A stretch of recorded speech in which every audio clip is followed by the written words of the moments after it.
6 crime alert, and the search is on for sexual criminals in Gwinnett County. The sheriff's office there says nearly 30 sex offenders are not where they're supposed to be.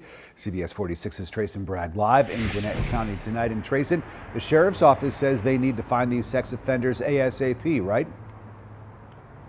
That's right, Rick. Actually, take a look. These are some of those registered sex offenders that the sheriff's office say they are looking to find immediately to help keep you safe.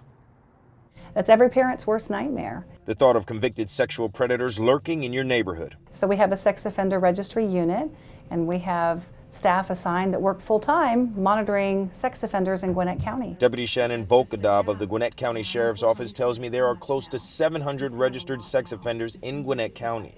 121 are behind bars, 535 are free, living in the community. It's really important that someone is keeping an eye on any registered sex offender. So this year, the Sex Offender Registry Unit knocked on over 2,900 doors to ensure those offenders are where they're supposed to be.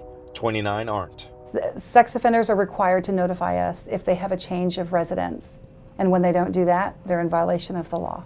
The 29 missing offenders have a history of charges ranging from sexual assault to child molestation. Pretty much any sexual crime you can imagine. The sheriff's office is asking for your help tracking them down ASAP.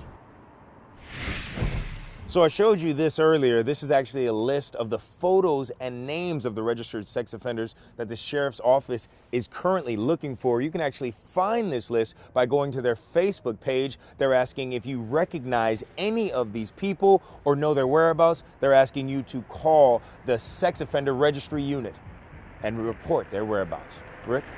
So Trayson, aside from these 30 or so that are MIA, you mentioned that there are over 500 registered sex offenders that are living in that community. How can parents find out how close they may live to these sex offenders?